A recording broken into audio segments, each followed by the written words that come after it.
Oi, acho que não tá focando em mim. Agora tá. Eu vim falar. Não, minha voz tá muito rouca. Acho que eu tô com alguma infecção, mas enfim. Eu vim falar dos livros de outubro. E aí hoje eu trouxe anotações para eu conseguir falar melhor.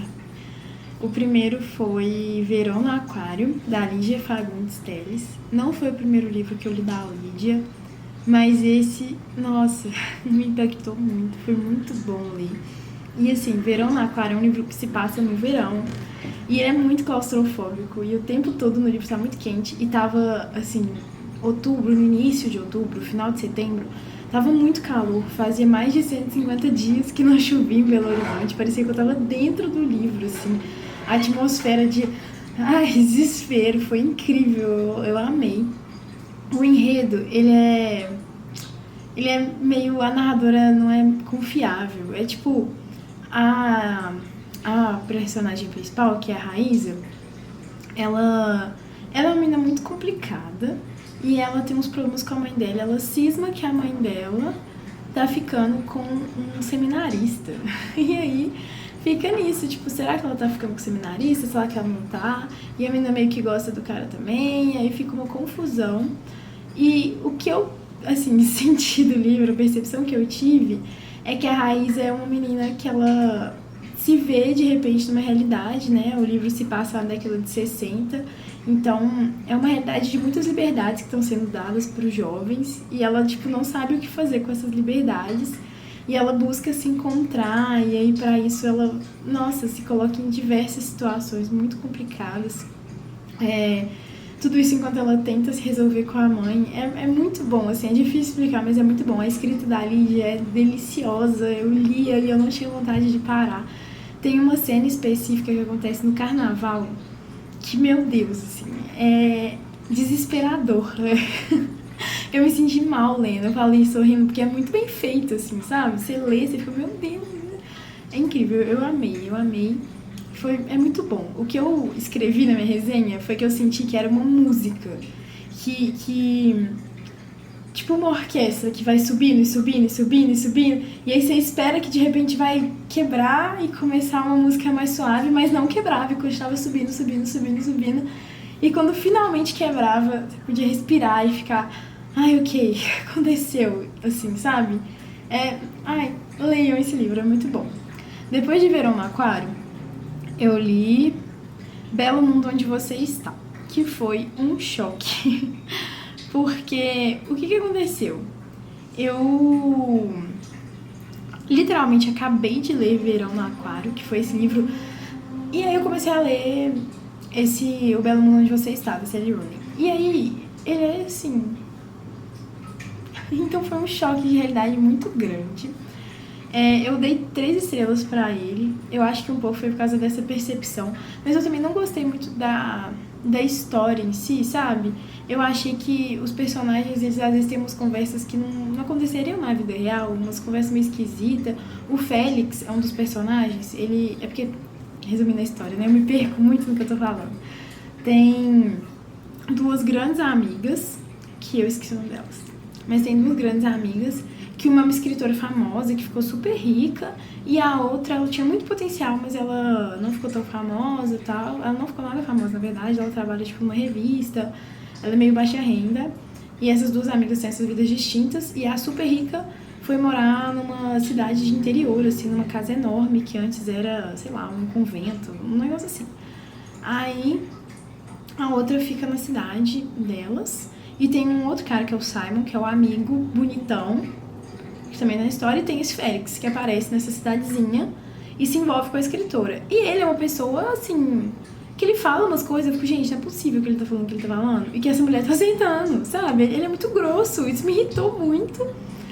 A história vai se passando nisso, assim, as relações entre essas pessoas. Essa é a história, a relação entre todos eles. E aí, é um capítulo de história e um capítulo de e-mail, que essa escritora troca com a amiga que tá em outra cidade. E aí, essa troca de e-mails é maravilhosa. Os e-mails delas fazem, tipo, umas digressões, assim, sobre a vida, o universo. É muito legal, sobre família, religião. Elas dissertam inúmeras opiniões nesses e-mails. E são muito legais, assim. Eu gostei muito dessa parte também, porque essas amigas, elas estão meio distanciadas. E esses e-mails, por mais que eles sejam, de certa forma, próximos, eles ficam dissertando sobre esses assuntos gerais. E só no finalzinho elas falam, minha vida é isso aqui, um pouquinho. E aí no final, se tem uma reaproximação e os e-mails se tornam mais pessoais. E isso foi uma das coisas que eu gostei, assim, do livro. Eu achei legal também que ele coloca a pandemia. Tipo, a pandemia, o livro, a pandemia acontece no meio pro final do livro e eles colocam. Mas a história em si eu achei meio, sei lá. E também a Sally Rooney, ela já é conhecida por colocar umas cenas de sexo nos livros dela, né? Eu achei desnecessário. Assim, em pessoas normais eu achei ok. Tipo, fazia parte da história. Aqui eu achei que era só pra... esse é meu estilo literário. Não achei que fez sentido, achei exagerado. Enfim, 3 estrelas, não gostei muito não. Depois eu li Felicidade Conjugal. A Babi, eu vou falar amiga minha porque eu gostei, mas ela é namorada de um amigo meu. E ela me xingou muito porque eu dei quase 4 estrelas pra esse livro, né? 3,66. Mas eu reclamei muito dele. Eu não gostei do livro. Só que ele é muito bem feito. E eu reconheço que é um livro ótimo, belíssimamente escrito, sabe? Ele é maravilhoso. Mas eu odiei. Cada qual com o seu gosto. É um cara... Calma. É um cara de 30 e poucos anos que se envolve com uma menina de 17. E aí eles ficam juntos e a menina... E ele tipo, não, e tal... Você é muito nova. E ela, mas eu quero. E eles casam, como se ela soubesse que ela quer, né? Com 17 anos. E um cara de 30 e tantos. Enfim, eles casam. E aí eles vão morar, tipo, na roça. Que o cara é da roça com a mãe dele. E aí é tudo lindo. Só que aí chega uma hora que a mulher fica... E aí, sabe? Eu sou jovem, eu quero curtir a vida. E eles vão pra cidade, começam a ir nos bailes. E a menina fica, o mundo é tão grande, vasto. As pessoas... E o cara fica assim, minha mulher é uma fútil, porque ela fica querendo ir em bailezinho e vestido de sociedade, não sei o quê. E aí, nessas tretas todas, nesses vai e vens, no final, os dois se distanciam. Tipo, é isso. Eles decidem ser amigos, mas eles vão continuar casados porque eles têm um filho. E ela fala assim, naquele momento não era mais, eu não amava ele mais da forma que eu amava no início, mas a gente ia continuar junto por causa do nosso filho, etc. E é tudo num espaço de tempo muito curto, sabe? Sei lá, uns 3 anos, que o amor começa e termina. E eles nem se empenham pra resolver. Me estressou muito, eu não gostei. Só que é lindo a forma como é escrita, sabe? Mostrando ela crescendo, os pensamentos dela amadurecendo. Eu achei muito bom. Assim, muito bem escrito, mas eu odiei. E me deixou completamente obcecada pela vida do Tolstói. Por quê? Eu já li... Esse é o 3º livro que eu leio dele. E é o 3º que tem uma mulher traindo o cara. Ou o cara cismado que a mulher traiu ele. Alguma coisa do tipo. Eu fiquei, gente, será que... né? Será que Tolstói... Será que Tolstói sofreu um baque, né? Quem foi a mulher que traumatizou esse homem? O que aconteceu, assim? Daí eu fui pesquisar a vida dele. E pasmem, Tolstói tinha, 32 anos. E aí ele casou com uma menina de 17 para 18. Ou seja, coincidências. Ele era completamente ciumento, assim. Ele era muito cismado de ciúme. E ele cismava que a mulher dele tava traindo ele. E ela não tava. Spoiler, ela não tava. E aí, em um determinado momento, ele escreve um conto... pseudônimos, etc. no conto. Só que o conto é autobiográfico. E aí é como se a esposa dele estivesse traindo ele com o instrutor de piano dela, que anos depois descobriu-se que era homossexual. E aí ele esculacha a esposa nesse conto, o conto é publicado, a mulher é escorraçada e ela continua com ele até a morte dele, tá? E ela faz uma resposta explicando tudo, só que eu não entendi se essa resposta foi divulgada na época ou só muitos anos depois, sabe? Mas ela escreve uma resposta explicando tudo. E eu fiquei morrendo de dó, porque ela é super legal, sabe? Ela reescreveu Guerra e Paz pra ele, assim, porque a letra dele era horrorosa. Ela reescreveu umas 13 vezes o livro pro homem. E ele fazendo isso. Nossa, eu fiquei muito estressada. Eu acho que foi outro motivo que eu odiei o livro, assim. Apesar de ter achado muito bom, escrita e tal, me irritou muito. Eu fiquei, assim, dias pesquisando sobre ele. Ele é muito doido. Ele foi excomungado da igreja ortodoxa. Enfim, a biografia dele é bizarra. Ele é muito doido. Mas É isso, felicidade conjugal. Depois de Felicidade Conjugal, É Assim que se Perde a Guerra do Tempo, que é um livro de coautoria, que eu não sei se eu vou pronunciar certo o nome. É Amal El-Mohtar e Max Gladstone. Não sei se eu falei certo. Dei 4,41 pra ele. Eu não entendi nada. Não entendi a história do livro. Mas ele é maravilhoso. O livro é uma guerra que atravessa o tempo e o espaço. É assim que se perde a Guerra do Tempo. E aí tem duas organizações inimigas. Uma é o Jardim, que são um pessoal meio fada, assim, meio místico, natureza e tal. E tem a outra organização que eu não lembro o nome, acho que só fala organização mesmo. E essa outra organização é futurista, assim, robôs, enfim. E aí tem duas agentes, uma de cada uma dessas facções, que são muito boas agentes. E aí uma é a Blue e a outra é a Red. E em um determinado momento, a Blue deixa uma carta pra Red. Elas são muito inimigas, assim. Falando, tipo, eu vou vencer e tal, e não sei o quê. E a Red vai e responde. E elas começam a trocar cartas.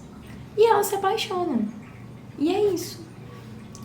É lindo. As cartas, elas são maravilhosas. É uma delícia você ver como que elas não se gostam, mas elas se admiram mutuamente, porque são ambas inimigas e reconhecem que a outra é muito boa no que faz. E elas vão se apaixonando com a escrita uma da outra, e no fim elas se amam.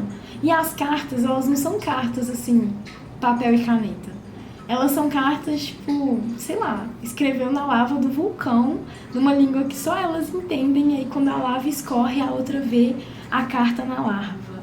Aí uma escreve a carta dentro da fruta, e aí quando come a fruta, tipo, lê a carta. É muito bonito, é muito bonito. Mas a parte da guerra, eu não entendi nada.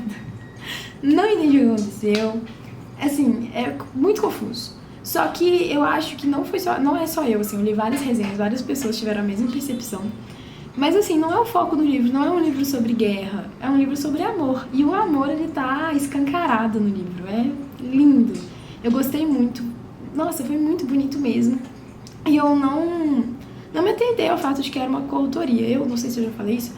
Eu tenho um negócio de alguém me indicou um livro, eu vi um vídeo falando que o livro era bom, eu simplesmente leio. Eu não leio a sinopse, eu não vejo muito quem é o autor. Eu só vou e leio o livro. E aí depois eu pesquiso sobre isso. Então eu ouvi falar que esse livro era bom e fui ler, nem, tipo, autor, nem vi. Aí depois que eu descobri que era uma coautoria, eu fiquei, nossa, faz muito sentido, porque as cartas, elas têm tons diferentes, assim. Então é muito bom, eu gostei muito, é lindo, confuso, mas lindo. E aí o último livro foi Um Abraço. O Perigo de Estar Lúcida, da Rosa Monteiro, que eu dei 5 estrelas. Esse livro, não ficção. Eu lendo não ficção e dizendo, para um livro.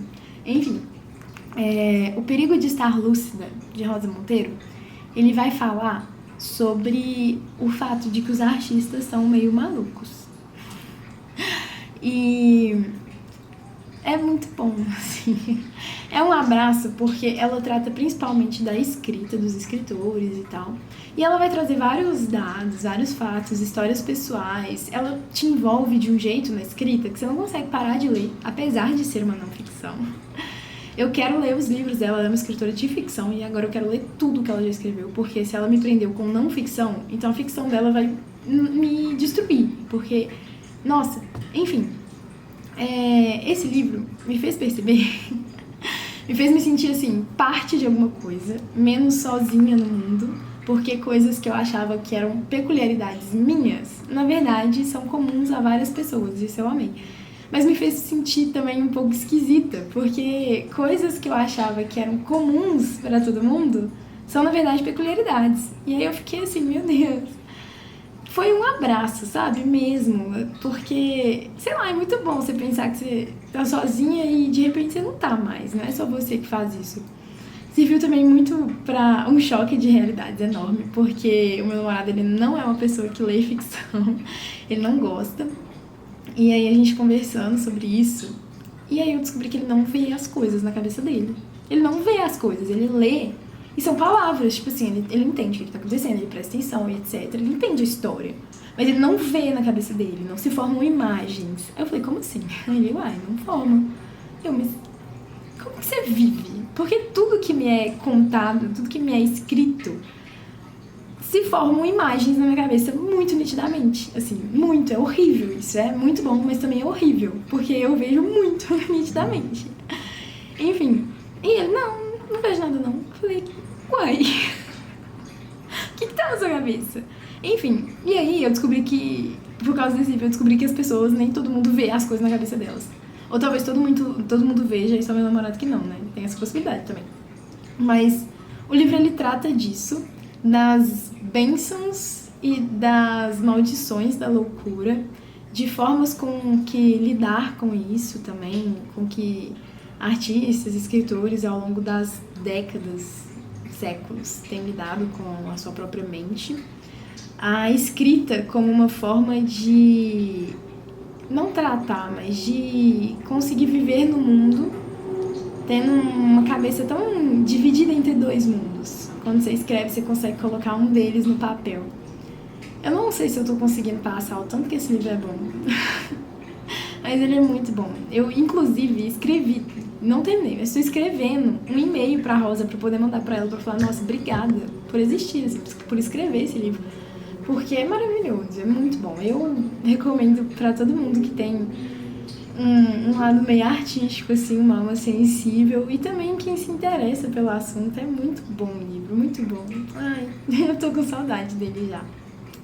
Mas enfim, foi isso em setembro. E agora eu tô lendo As Intermitências da Morte, do Saramago. Tá sendo uma delícia também. Eu esqueci o tanto que eu amava Saramago. Fazia anos que eu não lia. O último livro que eu li dele foi no cursinho. E não foi pro vestibular. Mas é muito bom. Tô gostando muito, tô animada pra falar dele. Tá sendo um livro importante, num momento importante da minha vida, porque eu tô no internato de clínica e tá sendo muito duro no sentido emocional, assim, porque são pacientes muito graves e que estão enfrentando a morte e tal, enfim. E é meio triste, tô ainda, né, meio mal, mas esse livro tá sendo um aconchego, assim, uma outra forma de pensar, porque ele trata de um mundo em que a morte decidiu sumir. E mostra o tanto que é necessário pra gente que a morte exista. É um fim comum a todos e ele é necessário. Enfim, tô ansiosa pra falar desse livro também. Os que eu falei hoje, alguns eu queria falar um pouco mais, mas eu tô com medo de deixar esse vídeo enorme, então quem sabe alguns vídeos separados. Eu acho que eu dei alguns spoilers e eu peço desculpas, mas assim, spoiler de Felicidade Conjugal é um livro muito antigo. Mas, bom, é isso. Eu tô me enrolando já. Até mês que vem.